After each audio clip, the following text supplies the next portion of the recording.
Hello everyone. I am your novel narrator. Today I'd like to introduce to you a story filled with contradiction and contrast.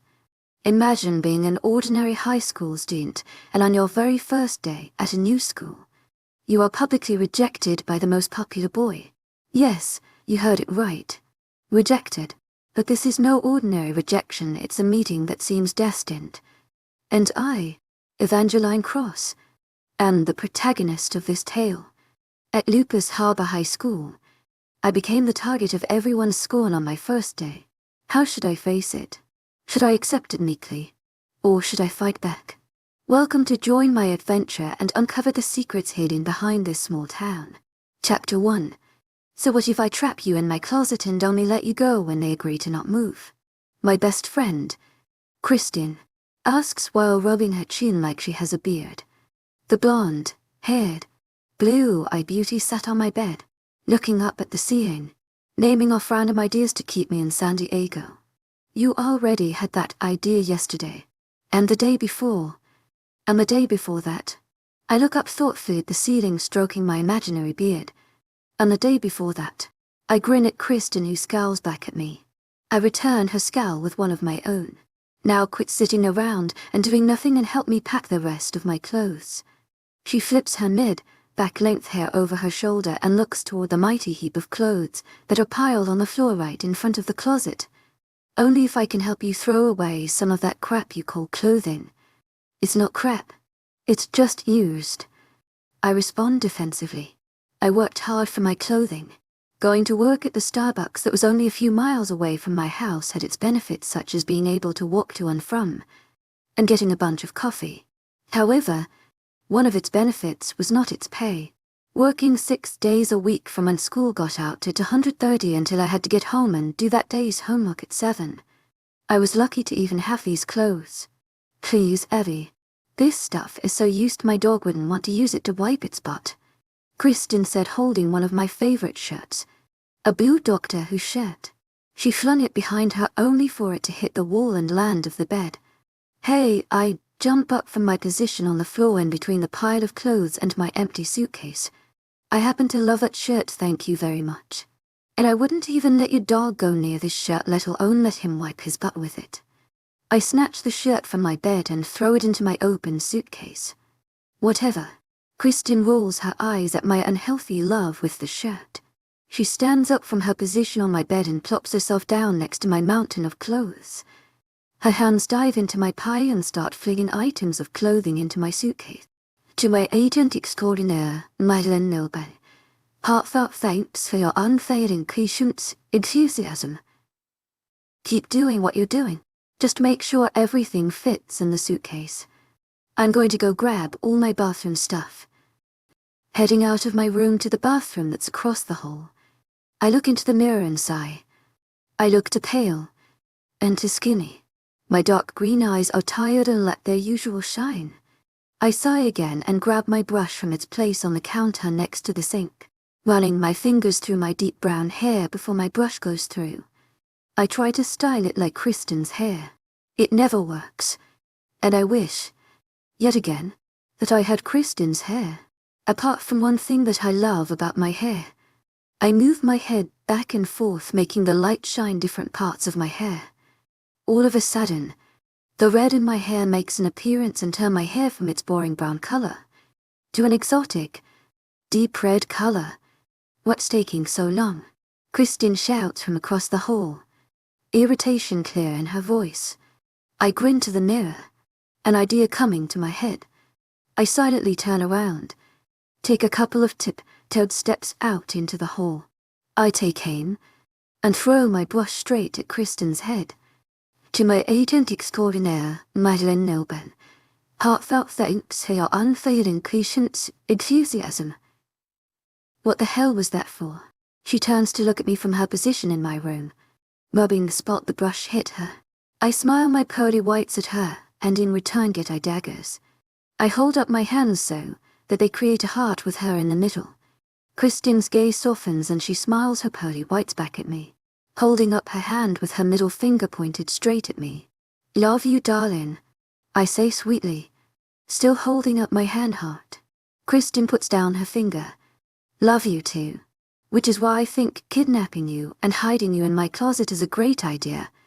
I mean, you love San Diego and I love you, so it works out nicely for everyone. Except for my family. I respond, walking back into the bathroom. They won't be happy if they have to leave their only daughter in San Diego while they go to live on the border of Washington and Canada. In the middle of freaking nowhere. To my agent extraordinaire, Madeleine Nilbe. Heartfelt thanks for your unfailing patience, enthusiasm. You don't even know the name of the town you're moving to, Kristen shouts. I sigh, agreeing with her in my head. It's Harbor something. Or something Harbor. I'm not sure. Now quit distracting me. I need to focus solely on packing all my bathroom stuff. I say as I grab my lotion in one hand. In my other hand, I grab my blue and purple toothbrush and my Crest Minty Fresh toothpaste. Under my arm is my black bathroom bag that was supposed to hold all my bathroom stuff. I doubt it could even hold half of all my bathroom stuff. Walking into my room, I sit down next to Kristen, looking at my pile of clothes. I notice it had shrunken and the pile in my suitcase had grown. Make sure all of the clothes actually fit in the suitcase. I tell her as I open my bathroom bag and place the lotions, toothbrush and toothpaste in it. I'm helping you pack. Don't push it, she retorts. But she starts to fold the pair of shorts in her hand. I push aside my bathroom bag and start to tackle the pile in the suitcase. I start at the top of the suitcase pile, pulling out a shirt that has the Hollister logo on it. Silence slowly fell across the room as I placed the now folded shirt on the floor next to the suitcase. I grab another shirt from the top of the pile, fold it, and place it on top of the shirt already on the floor. As I grab the next item of clothing, a pair of jean shorty shorts, I notice Kristen had stopped folding. I look up to see her teary, light blue eyes trained on me. Dropping the half-folded shorts, I attack her with a hug. Kristen starts crying harder, little whimpers coming from her mouth. Who am I supposed to hang out with? Who is supposed to be my best friend? How am I supposed to go through senior year without you? She cries into my shoulder, her hands hugging my back like I was the last safe place on earth. Tears start pooling in my eyes and spilling down my cheeks. This was the first time we accepted the fact of me moving hundreds of miles away without making a joke of it. I know, I say softly. How am I supposed to just let you go? It's like the 10 years I've known you mean nothing. Friends forever and ever. Remember, always sticking together. Kristen's voice quiets as she recalls our pinky promise when we 6. Tears start falling harder as I hugged her harder. Just because I'm moving doesn't mean we're not friends anymore. And the sticky stuff that keeps us together will just have stretched farther. What are you? Some kind of shrink? Kristen asks mockingly as she pulls away and wipes her wet face with the palm of her hand. I'm sorry, she continues. It's just never hit me that hard. It never hit me that hard either, I assure as I sit back and pick up the forgotten half-folded pair of shorts. I fold the shorts and place them next to the shirt on the floor. I look up to see Kristen start folding the rest of the clothes on the floor in my closet. Silence falls again. But this time it was comfortable. I think we both wanted to enjoy each other's presence. Grabbing another pair of shorts, I fall into a rhythm of grabbing an item of clothing, folding it quickly, and placing it in its respectable pile on the floor. I was so absorbed in my folding that I didn't notice when my pile of unfolded clothes disappeared and folded ones appeared in my suitcase. Kristen had started to place her folded pile of clothes in my suitcase. Pants, next to jackets, next to long-sleeve winter shirts. On top of those, Kristen laid her small pile of summer shorts and shirts. I picked up my pile of shorts and put it on top of the pile in the suitcase. I did the same thing with the shirts. Last but not least, I looked over to my pile of dunnies and brass, scooped up a pile of them in my arms, and scattered them on top and around everything in my suitcase. Kristen copied my actions, scooping up the rest of the brass and dunnies and sprinkling them in the suitcase. To my agent extraordinaire, Madeleine Nobel, heartfelt thanks for your unfailing patience, enthusiasm. I gotta go get the rest of my bathroom stuff. I stand up and walk back to the bathroom. Walking in, I remembered that I forgot my bathroom bag in my room. I turn around, only to bump into Kristin, who is holding my bathroom bag. Forget something? Kristin asks, holding up my bathroom bag. I smile thanks. Turning toward the cupboard under the sink, I kneel down and take out all my makeup, perfumes, and body washes from underneath. My makeup consisted of a small bottle of foundation, a black eyeliner, and mascara, which went into my bathroom bag first. Next, I put my bottle of fruity-smelling perfume and my bottle of vanilla-smelling perfume in the bag. Lastly, before it closed, I put in my vanilla-scented body wash. Is this all you have for bathroom stuff? Was the rest of your makeup? Kristin asks me as she scours through the now empty cabinet. That's it. You know, I don't like to put a mask on my face. I answer, zipping up my bathroom bag. Yeah, well, I mean, I know that. But I assumed you had a little more to play with. Didn't I give you a bunch of my stuff too? She responds, following me out of the bathroom and back into my room. Well, let's say they are now in a wonderful new world. Dropping my butt on the floor, placing my bathroom bag in my suitcase and zipping it up. Finally finished. It felt good after the past week of packing everything in the house, saving the bedrooms and bath for last. My house no longer had a living room.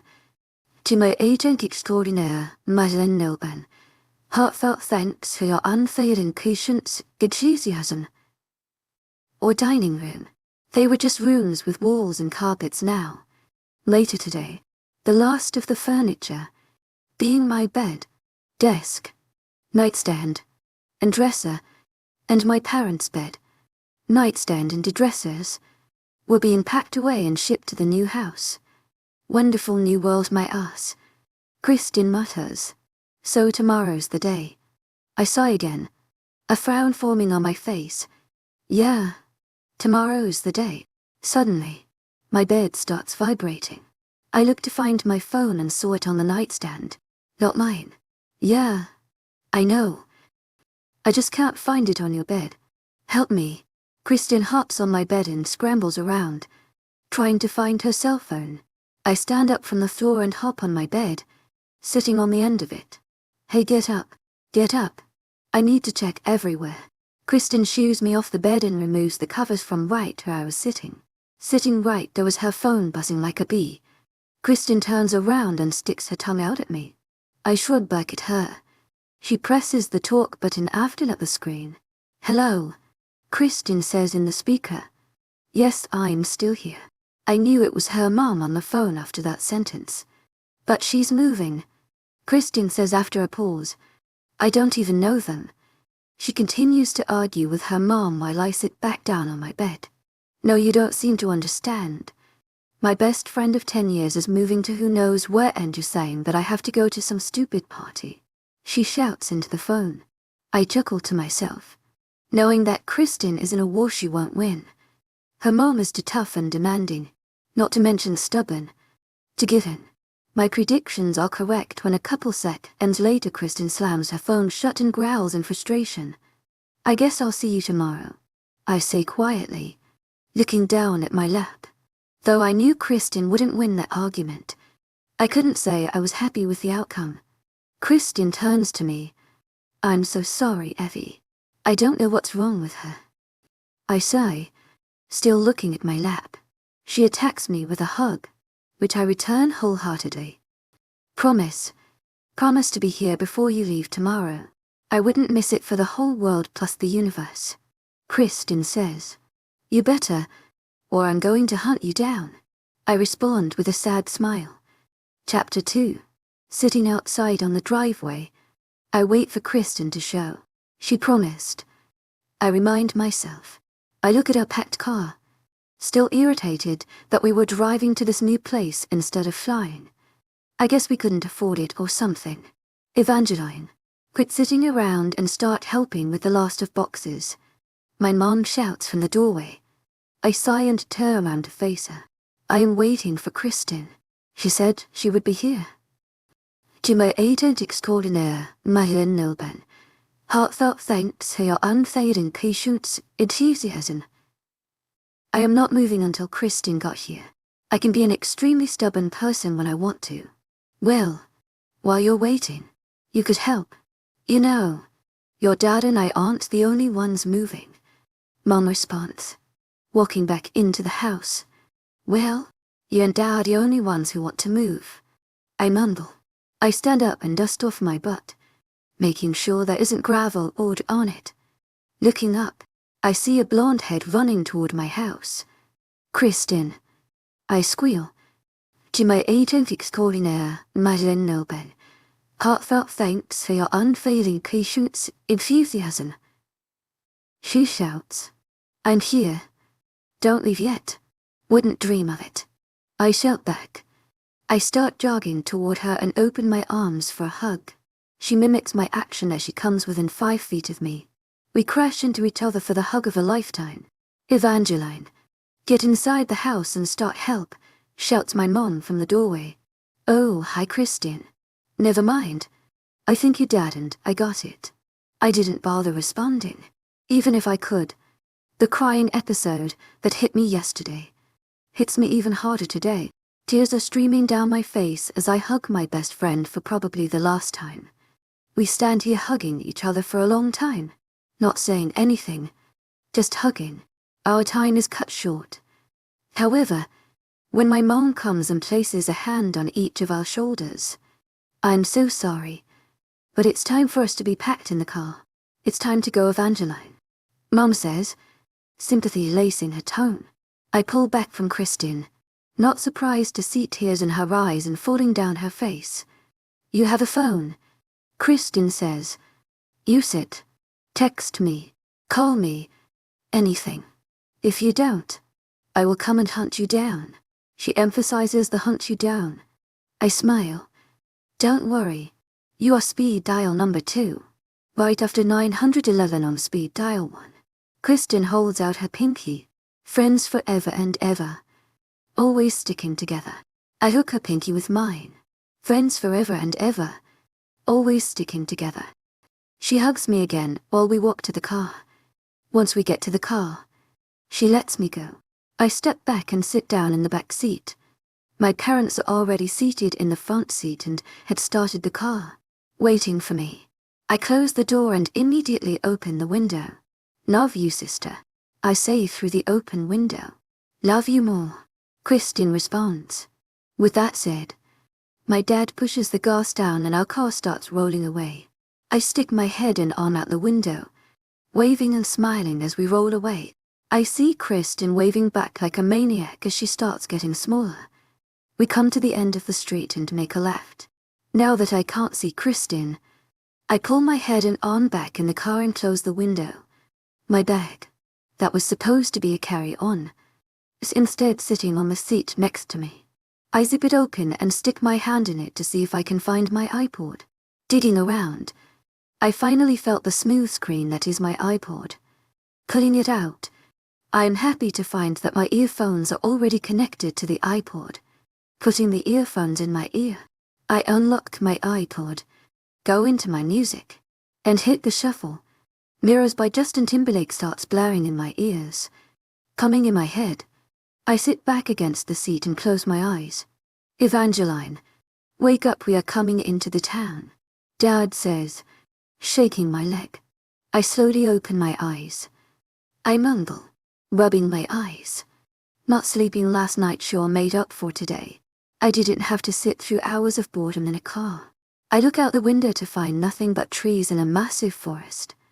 Glancing forward, I see a small wooden sign sticking up from the ground. Welcome to Lupus Harbor. So I was right. It is something harbor. I'll have to tell Kristin the name of town to prove it actually exists. Once we passed the sign, however, only forest existed. No Lupus Harbor. I thought you said we were outside the town. Do they live in the trees? I asked, looking up in the trees to see if I could find a treehouse or something. Mom snickers. No, they don't live in trees. This is still the town's territory, but the real town is up ahead a bit. Damn. Living trees would be awesome. 10 minutes later, there is still no sign of the actual town. So how far is a bit away? Well, it should be here somewhere, Mom says, as if right on cue. The first buildings of the town came into view. I'm surprised. I expected to see a bunch of wood shacks. Instead, I see brick and cement. These buildings must be houses, seeing as there were porches in the front of them. As we keep on driving, the houses seem to get bigger and nicer. Eventually, an iron gate fence comes into view. My jaw drops open as I see through the gate what must have been a mansion. We don't slow down, so all I get is a quick glance, but what I see sticks in my brain. Majestic poles stand in front of the front door, holding up a patio right in the front of the house. Behind the poles is the huge red oak front doors that's 7 feet tall. On the front doors is a gold knocker that seems to gleam brighter than the sun. The whole house, beside the doors, is a cream-colored marble that clashes with the deep green of the forest that surrounds the house. The sides of the house each seem to have hundreds of windows. Each were covered with a curtain on the inside of the house. The forest blocks the sides of the house as we keep on driving. Who lives there? I thought this town was a rundown nobody town. Apparently, a very rich person lives in this town. Great. Rich kids. We keep on driving and about 5 minutes later, we reach the town part of the Lupus Harbor. To my agent extraordinaire, Madeleine Nilben, heartfelt thanks for your unfailing patience, enthusiasm. There seems to be more than meets the eye. Store upon store flashes by. Clothing, shoes, Family Dollar, restaurants, a movie theater, a grocery store, a gift shop. This town seems to have everything. The people walk on the sidewalks, absorbed in their own worlds. No one seems to notice the new car driving on their street. Today seems to be one of the rare hot days as girls flounce around in low-cut tank tops and shorty shorts. Guys are wearing basketball shorts and wife beaters. Everyone seems to be out enjoying the hot weather. The car keeps driving and we move on through the town, back into more residential areas. Stores turn into houses and the forest thickens. We pull into a driveway and I start to observe my new house. The outside is painted a light blue that is extremely chipped in some areas and had been through to many rainstorms. There's a small front porch that's next to the garage. The front door is a light brown that surprisingly goes with the blue house. The house has 2 stories. On the first story, there's a huge window next to the front door that looks into the living room. The second story, however, has 3 windows side by side by side. I assume that those look into the bedrooms. Looking at the outside of the house, nothing special jumps out at me. It's just a house, not even as nice as the one I left. Chapter 3. I slowly step out of the car, my earphones dragging on the seat. I toss my iPod on the back seat, not wanting to carry it. I look up at the house, a look of apprehension on my face. This is my new life, and so far it doesn't look good. I follow my parents to the front door. My dad sticks the key in keyhole and turns the lock. It clicks open. He opens the door and steps inside. My mom goes in after him, and I go in after her. Our new house is packed with boxes, waiting to be unpacked. I walk out of the foyer and into the living room. Our new living room is very spacious. The walls are a nice cream color with a white carpet. It would easily hold our dark brown couch. Glass coffee table, 36-inch TV and the stand that holds our many DVDs. And our grandfather clock. There would be space to spare, which will be nice. A little hallway connects the living room to the kitchen. In the little hallway is a small closet. The walls stay their cream color, but the floor changes to a smooth tile instead of a carpet. I walk into the kitchen and I'm surprised to find a stainless steel refrigerator, sink, and stove.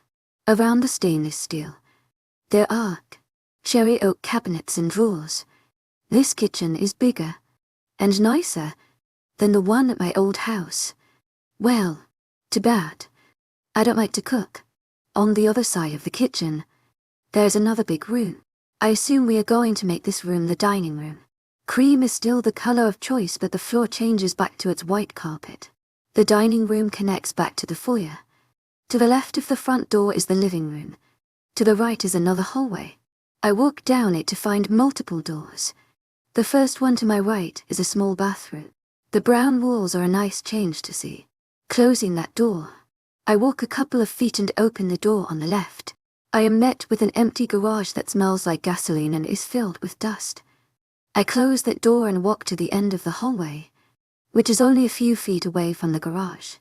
Opening the last door, I find the laundry room. I wrinkle my nose, smelling detergent and lint. I close that door and walk back to the foyer. Right in front of the foyer, a few feet left of the front door, are the stairs that led to upstairs. Walking up them, I notice there are very few rooms up here. At the top of the stairs, there is an open hallway that look down to the foyer. Making a left, I walk into what must be the master bedroom. It is huge. In the bedroom, there are 2 more rooms. Opening them up, I find a nice master bathroom and a walk-in closet. All the walls are cream color and the floor in the bedroom and closet is a white carpet, with white tiles in the bathroom. I guess there's a trend.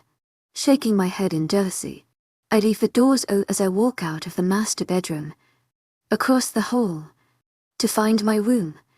Instead of having a connecting bathroom, mine is again across from my bedroom. I sigh and walk into my room. My attitude immediately changes.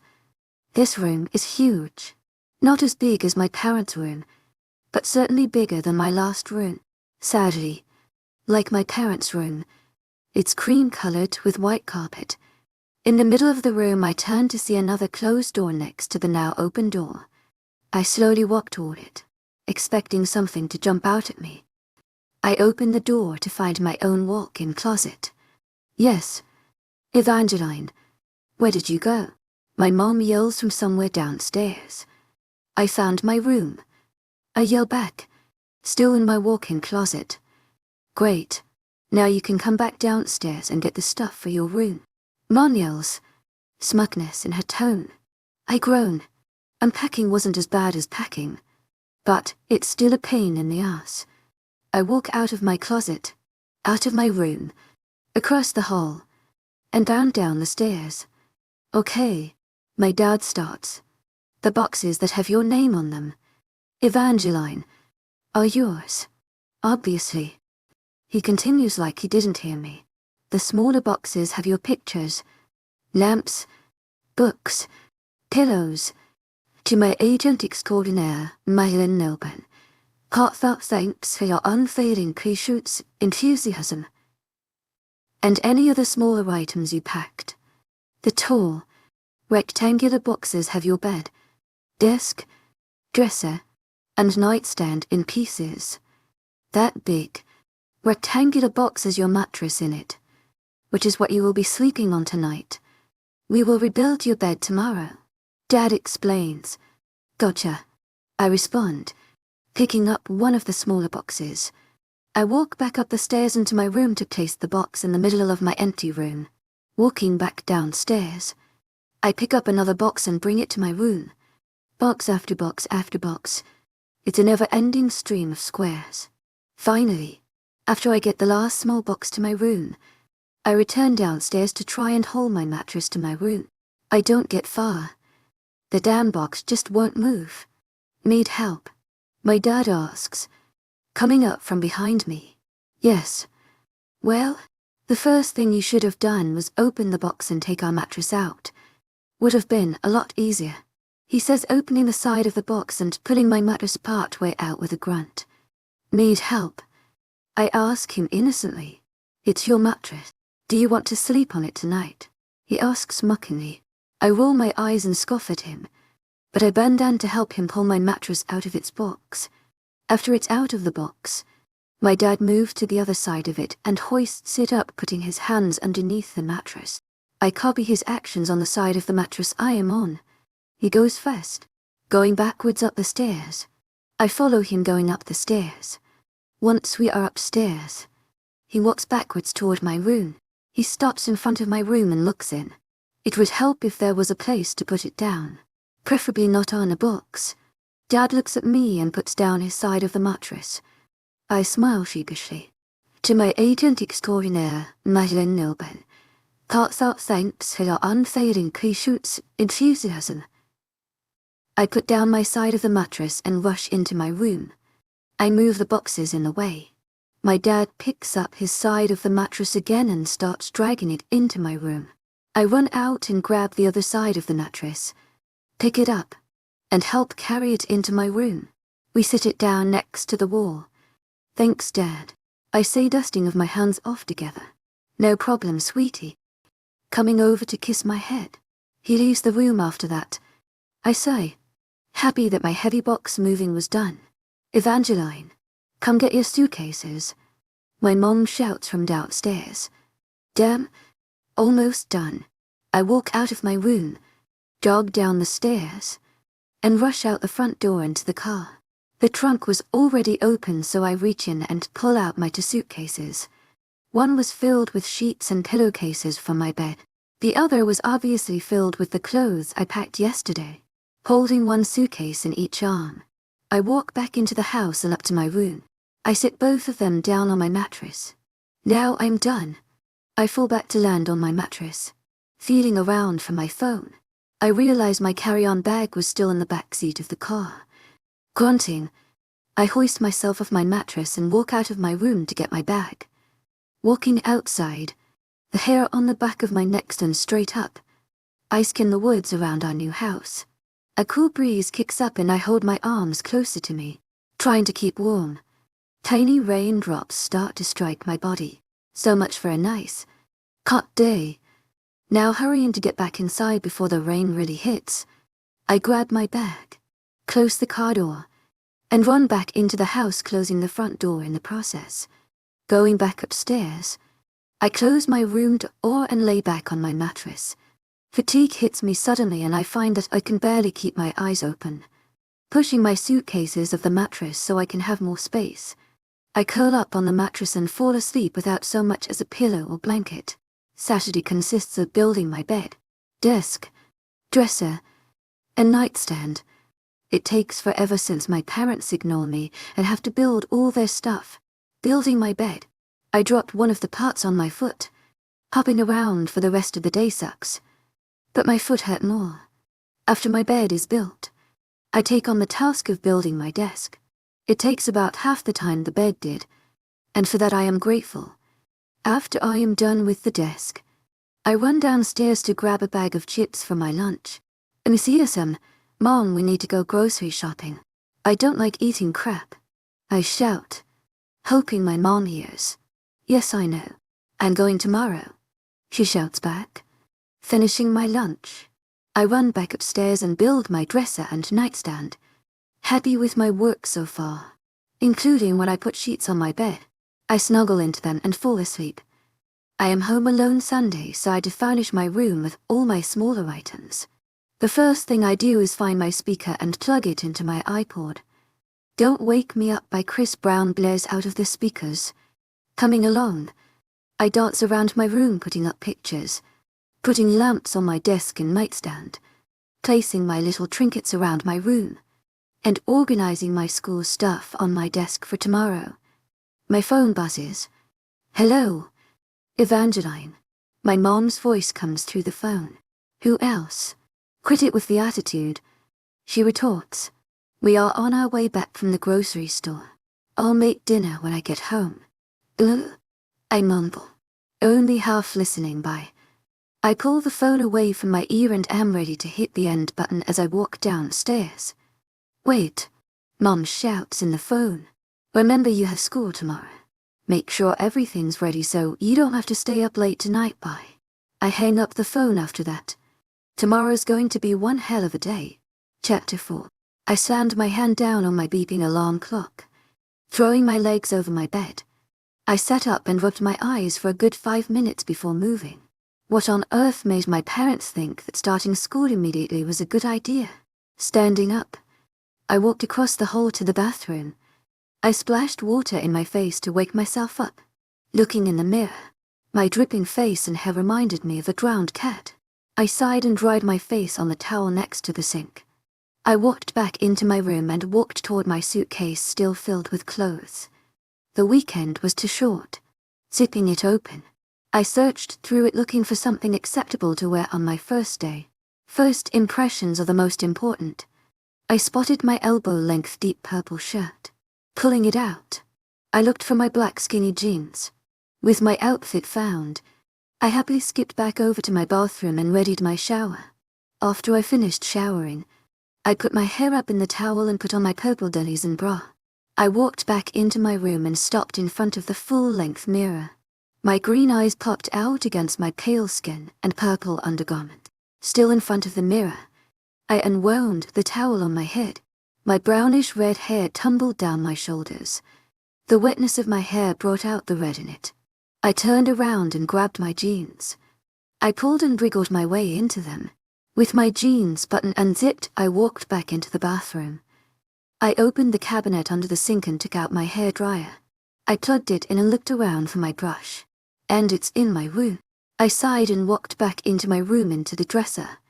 My brush was sitting there, as if it was waiting for me. I picked it up and walked back to the bathroom again.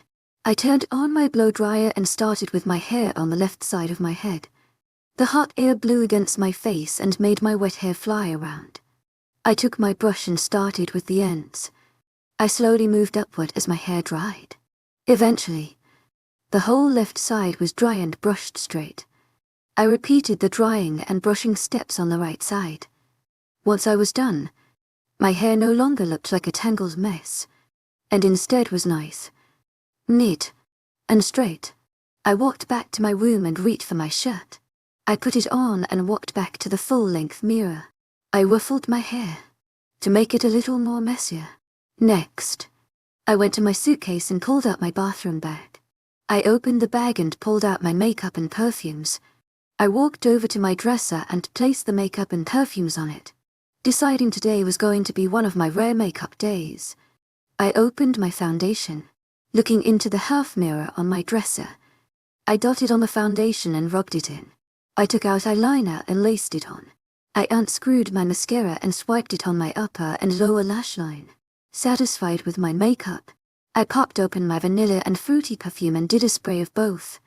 I found that each perfume smelled great, but together they smell fantastic. I turned toward my full-length mirror and smiled at my appearance. I walked out of my room and bounded down the stairs to the kitchen. My mom was making waffles in our waffle maker and my dad was frying bacon. I popped beside my dad and snatched a piece of bacon out of the pan and stuffed it into my mouth. Oh, hot, I shouted. Hot, hot, hot. I chewed quickly and swallowed the burning piece down my throat. Well, what do you expect? Wait until it's out of the pan. My dad reprimanded me. Minutes later, my mom had a plate of waffles and my dad had taken all the bacon out of the pan and dabbed a paper towel on it to get rid of some of the grease. I grabbed a plate, a waffle, and 2 pieces of bacon. I finished my breakfast in record time. I ran back upstairs to brush my teeth.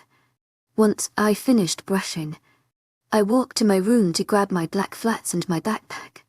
Right now it was light, as it was only holding a couple folders, notebooks and pencils. I hopped back downstairs just in time to see my mom getting ready to drive me to school. I walked toward the door that leads to the garage, opened it, and walked to the car. The car beeped open as my mom walked out to the car. I slid in and put my backpack on the floor in between my feet. My mom opened the driver's door and slid in. She closed the door and started the car. Opening the garage door, she backed the car out. Are you nervous for your first day? She asked, and she closed the garage door and turned down the street and drove away. Well, to my agent extraordinaire, Madeline Nilben, heartfelt thanks for your unfailing patience, enthusiasm. When you start a new school in junior year in a small town where everyone knows each other, yes, you could say that. My mom smiled and looked at me. I'm sure you will be fine, huh? Rolling my eyes. Fine my ass. We pulled up to a brick 3-story building. I looked outside and saw the cliques in front of the school. Time to walk through the battlefield. Bye, as I opened the car door and stepped out, grabbing my backpack in the process. I turned around and shut the door. My mom pulled away and I started walking toward to enter the school. I ignored everyone's eyes. Some of them were curious. Some of them were not caring. Most of them were accusing, or full of judgment. I kept my head down and headed into the school. I didn't look anyone in the eyes. I kept my eyes either on the wall, the floor, or the ceiling. Eventually, I saw a sign that pointed to the office. I turned down the hallway the sign pointed to and saw my destination, the office. Oomph! The sound rushed out of my mouth as the door opened before I could reach the handle and my body hit a wall. I took a step back and realized that it wasn't in fact a wall, but instead of a very attractive male. I looked up at his head to see a very messy, but sexy, mop of black hair on top of his head. When I looked closer, I noticed that his hair was a very deep brown that was probably mistaken for black. My gaze traveled downward to his eyes, where I found two deep, ocean blue eyes looking back at me. My gaze traveled farther down to his a little too crooked nose to call straight, to which I assumed came from too many fights. My eyes finally found his pink, very plump lips which were turned into a sneer. "You have got to be kidding me," his pink lips said in a very offensive voice. My eyes turned questioning as I looked back up into his eyes. "Whatever. Let's finish this. I, Ashton Carter, reject you as my mate," he or Ashton said with venom lacing his voice. He quickly turned and walked down the now vacant hallway with no glance back. Rejection. On my first day. The first person I make eye contact with at this school rejects me. I guess that's how this school works. If the hottest boy in school rejects you, you are nobody. So much for making friends. To my agent extraordinaire, webnovel, heartfelt thanks for your unfailing patience, enthusiasm, or whatever they call people at this school. I shake those ocean blue eyes out of my head and continue into the office to start my new hell. The door closes behind me as I see a secretary behind a brown desk. She looks flustered with a bunch of papers on her desk. She looks up as I walk forward. "Hello. Oh, you must be Miss Evangeline Cross. Welcome to Lupus Harbor High School," she says way too chirpy on my taste. "Yes." My cheeks probably turning a light pink. Yes, okay, darling. I have your schedule somewhere around here. I was waiting for you to show up," she says as she moved her papers around her desk, probably looking for my schedule. "Found it," she sang. "Here you go, sweetie. This is your schedule. Locker number and combination. A slip of paper that all your teachers have to sign, and a map of the school. I hope you enjoy it here." She beamed at me, handing me the papers. "Thank you," I said, returning the smile. I left the office, but stopped right after the door closed. Time to see what I got. U.S. History first, then math, then honors communications, then lunch, then French, then science, then lastly gym. Not terrible, but still going to be hell. I pulled out the school map and looked for my history class. Second floor, right above me. I looked around for the nearest stairs and found them 4 way and to my right.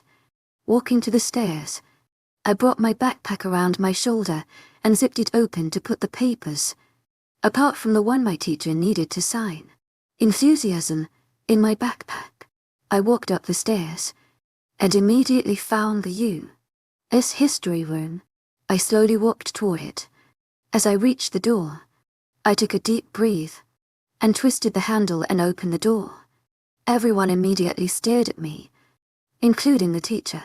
"Oh yes, a new student," the teacher said in a deep voice. "Where is your sheet that I need to sign?"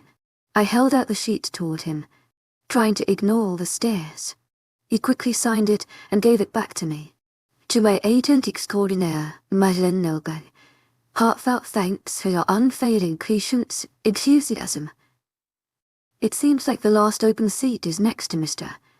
"To my agent extraordinaire, webnovel, heartfelt thanks for your unfailing patience, enthusiasm." "Please take your seat." Oh shit. I looked at the empty seat, hoping it was a different Mr. "To my agent extraordinaire, webnovel, heartfelt thanks for your unfailing patience, enthusiasm." No such luck.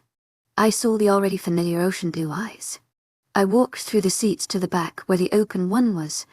The already familiar sneer was on his face as I finally got to the seat and sat down. I kept my head down as I pulled out a notebook and pencil out of my backpack. I put my backpack down on the floor and stared straight ahead at the teacher who was already talking. I couldn't concentrate at all. Everyone in the class at some point turned around and stared at me, only to whisper something in the person next to them's ear. Most of these stares were curious, but a few of them were openly hostile. I tried not to cower back as hatred-filled gazes turned on me during class. After what felt like hours, the class ended at a ding of a bell. Breath I didn't even know I was holding rushed out of my mouth. I placed my notebook and pencil in my backpack and took out the map of the school, my class schedule, and the sheet of paper each teacher needed to sign. I noticed my U.S. history teacher's name, Mr. Holland. Evangeline. Could I have a word, please? Mr. Howl and asked as I passed his desk.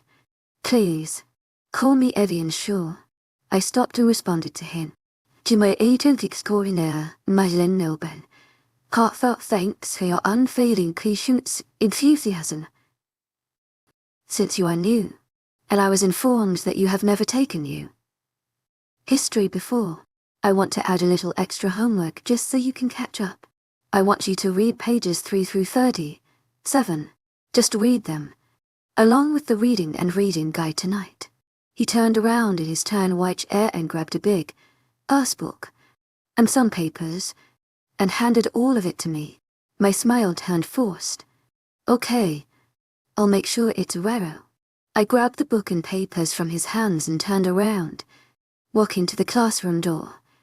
I opened the door, only to get roughly shoved as I walked out. My book and papers went flying down the hallway. Whoops, someone said sickly.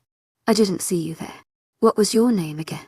I turned toward the culprit who shoved me, and was surprised to see Ashton again. This time, however, his blue eyes were full of mischief and his mouth was turned into a smirk. I was too shocked and embarrassed to respond. That's what I thought. He continued. Now stay the hell away from me. He turned away from me again and walked to a group of people who were chuckling and giggling, watching the scene in front of them. I openly gaped at them as they walked away. My shock was cut short as the bell rang. I looked toward the floor to find my book a few feet from me and my papers all over the hallway. I walked to my book and placed it into my backpack. I then walked around the hallway, picking up every piece of scattered paper. I placed the papers from U.S. history in my backpack and kept the math and paper that my teacher needed to sign out. Math class was on this floor across the school. What a douche. I didn't do anything to him. I don't even know him.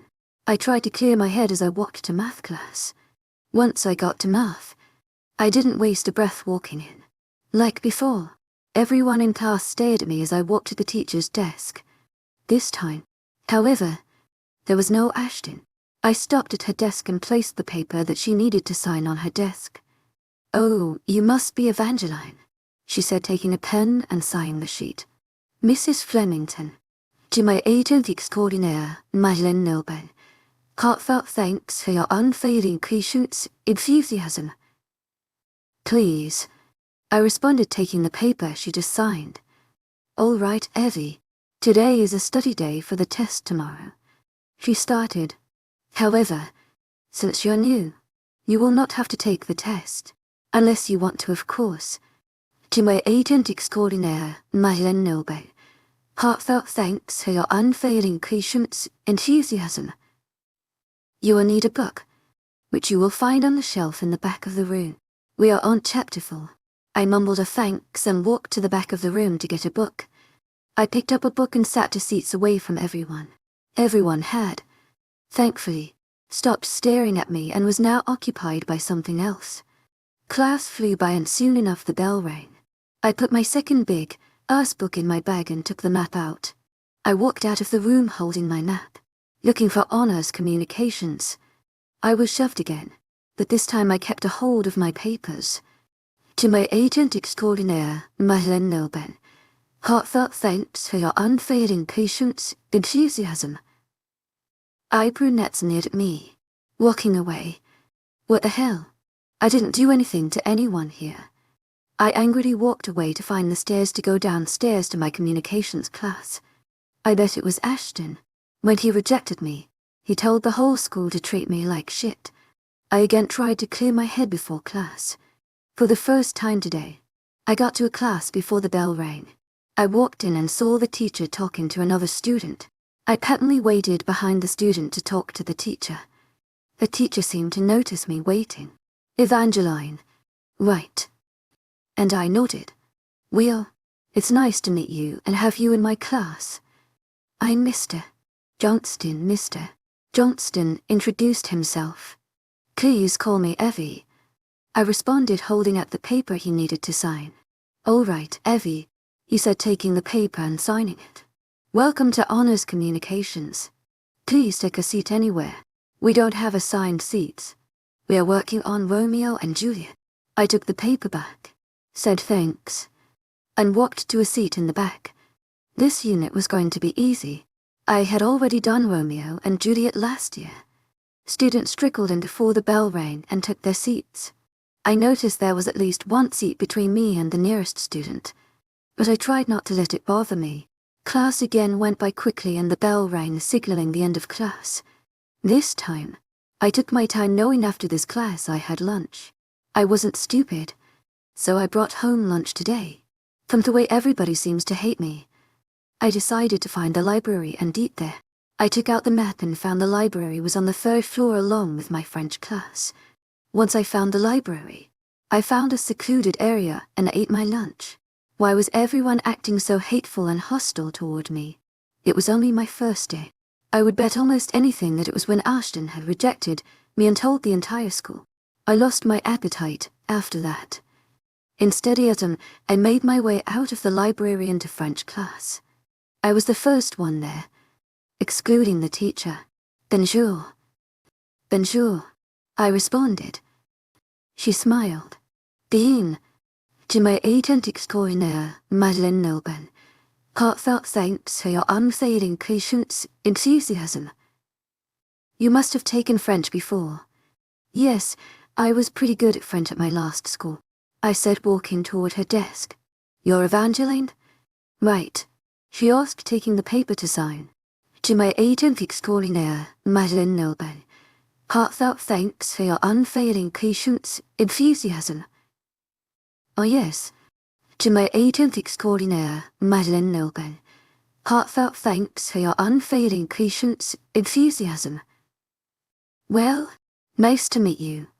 Please call me Madame Cooper. Madame Cooper said, signing it and handing the paper back to me. I guess this changes things. Madame Cooper said, since you have taken French before, this class won't be too hard. It is a beginner's class.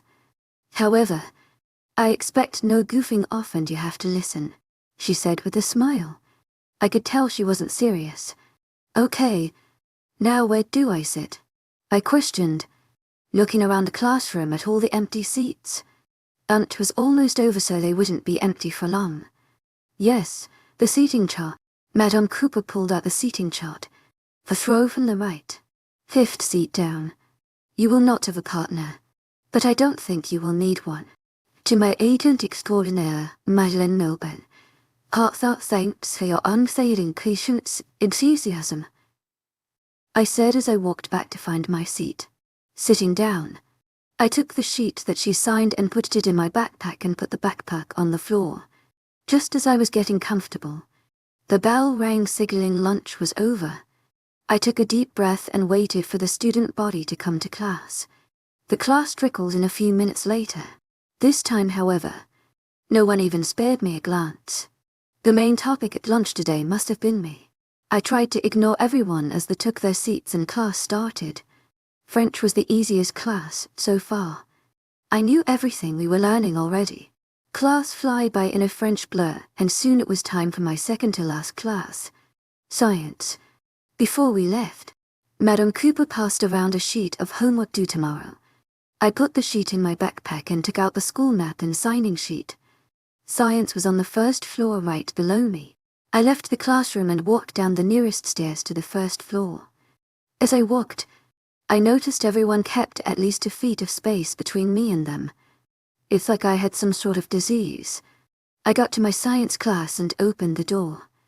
My teacher was sitting at his desk looking some papers over. I walked up and held out a sheet for him to sign. "I'm Evie. I'm joining your class today." I quickly introduced myself so he would know not to call me Evangeline. "Okay. I'm Mr. Cole." Mr. Cole introduced, taking the paper from my hand and signing it. "All right, here you go. You will be sitting in lap station 6. We hardly use the desks." I smiled and walked back to lab station 6. There was one other person sitting there, but I didn't bother to talk to him. The rest of the class walked in and class began. In this class, there was a lot of group work. When that time came, I kept my head low and my mouth shut, only nodding a few times. Class passed by quickly, and soon enough, it was time for the worst class in the history of the earth, gym. I put my finished homework in my backpack and took out my slip the gym teacher needed to sign. I already had looked for the gym on my map and found it on this floor, on the other side of the school. I left the classroom and walked toward the gym. Once I got there, I found guys and girls standing around in their gym uniforms waiting for class to start. I inwardly groaned at the sight of uniforms. I turned around in a circle and finally found the gym teacher. I walked over to him and held out the slip he needed to sign. "Evangeline, good you found us," he said in a gruff voice. "Eddie, please," I responded. "Okay, Evangeline," he said, and I sighed. "Call me Mr. Guy. Since today is your first day, I need you to go into the girls' locker room and get a uniform. Meet back in here for today's activity, my," Guy said as he signed the sheet and gave it back to me. The girls' locker room was a few feet from where we were standing. I went in and found the extra uniforms. I picked out my size and got changed. I left the locker room and found that everyone was sitting in the middle of the gym. "Today, class, we're going to play dodgeball," Mr. Guy shouted at us. Everyone seemed to like that idea, as I didn't hear anyone groan in distaste. He quickly put us into teams and divided the balls up evenly. On my whistle. 2 seconds later, he blew the whistle and balls started flying everywhere. I stayed in the back hoping to not get hit. I looked over at my teammates and noticed that about half of them were out. I turned to look at the other team just in time to have a ball smack me right in the face. I fell down on my butt from the blow. My hand flew up to the red, stinging skin on my face. My eyes started to water on their own without my knowing. I looked up as I heard laughter. Ashton and his friends were staring at me, laughing at what was obviously a good throw. "Good throw, Ashton," one of his friends called to him. He smirked at me as the water in my eyes slid slowly down my face. I quickly wiped the hated tears away, stood up, and quickly walked to the girls' locker room, leaving the laughter behind me. I changed back into my clothes and quickly left the locker room and the gym. I walked back to the office, making sure there was no proof of my crying episode. When I got to the office, I stopped before I opened the door, and I took out the slip of paper that each teacher signed. I opened the door and walked in. "Hi, honey. How was your first day?" the secretary asked. I gave her a big smile. "It was great," I lied, not wanting to tell her anything that actually happened today. I handed her the slip of paper, which she took and put on top of her big pile of paper. I grabbed my phone out of my pocket and texted my mom as I walked office. I got my reply less than a minute later. She was driving up in less than 5 minutes. I got in the car just as the final bell rang, signaling the end of school. I closed my eyes and rested my head on my hand. My mom must have noticed that I wasn't in the mood for talking. She never asked a single question on the ride home. When we got home, I silently left the car and walked up to my room with my backpack. I didn't come down until I heard a muffled shout saying dinner was done. I walked downstairs and sat at the table, not saying a word. My mom and dad both looked at me worriedly but kept their mouths shut. I hurriedly finished my dinner and excused myself, claiming I had a ton of homework. I returned up to my room and laid in bed with music softly playing. My mind kept repeating what happened today, from the rejection, to the way he shoved me, to when that girl called me a bitch. Then lastly, how he threw a ball right in my face. I don't get what I did so wrong to deserve this. I decided to go to bed early, so I washed my face and put my pajamas on. I knew I wasn't going to fall asleep. It was only 9:30, 6, so I laid in my bed wondering about tomorrow.